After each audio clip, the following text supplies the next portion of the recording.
Dismantle Europe works, attacks on Kaja Kallas and the dismantling of the EU's legitimacy.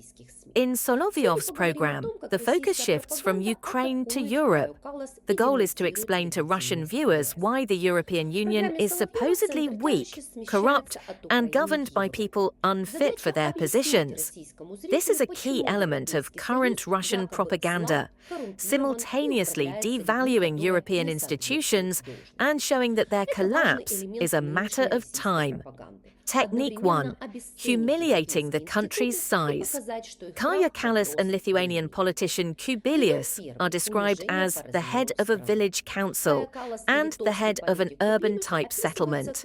The idea behind this technique is simple: to downplay the very fact that representatives of microscopic states can participate in the development of pan-European policy, to present EU decisions as the result of the psychological overload of people unaccustomed to great responsibility. For the Russian audience, this works in two directions at once. 1. It reinforces contempt for the Baltic states as something second-class. 2. It undermines trust in EU institutions, where random individuals allegedly wield influence over 500 million citizens.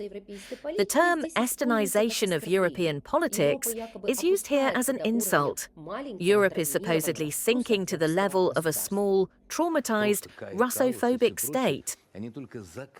It's just that these Kaikalos and all the rest are just digging Europe deeper and deeper. They completely fail to understand, I think, that it's a special kind of decompression sickness when, by and large, very small leaders of microscopic states suddenly find themselves in high positions and their blood boils at the speed. Look, that's what happened to Kaikalos. In reality, she was the chairperson of a village council, the leader of Estonia, but I doubt that can be assessed as anything more. And then suddenly she's elevated from the level of a million people to the level of 500 million people, and she starts to think it's because she's important, and she spouts phenomenal nonsense, treating her like someone who's simply not up to the job, and it's so egregious that it's impossible to force Americans to even look at it. So they're starting to talk about the Estonianization of European politics, just like Kubilius or whoever he is.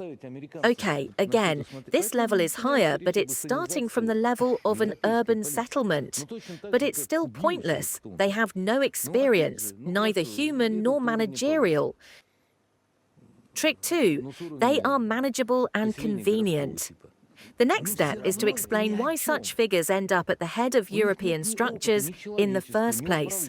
The answer from Solovyov and his interlocutors: because they are convenient, manipulable people who have neither human nor managerial experience, lack a sense of political red lines and an understanding of consequences, are easily induced into feelings of loyalty and dependence. This is an important link in the narrative. European leaders don't simply make mistakes, they are selected as the most convenient conduits for someone else's will. This is a continuation of the old Soviet model. The West is not an entity, but a field of manipulation, where real decisions are made somewhere behind the scenes, in this case, according to the program, in Washington or London. Technique 3. Linking European bureaucracy to Ukrainian corruption. Then the plot builds a bridge from the EU to Ukrainian corruption. The logic is constructed as follows. 1. The US allegedly raises the topic of an investigation into where tens or hundreds of billions of dollars in aid to Ukraine went. 2. On the surface, figures like Umarov, Yermak, Reznikov, Avakov and others should run to the FBI and sign cooperation agreements. 3.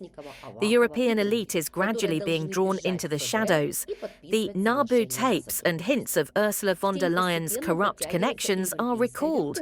This creates the impression that the Ukrainian elite is massively corrupt, the European bureaucracy is closely connected to these schemes, and that real investigations, if they begin, will originate not in Brussels, but in Washington.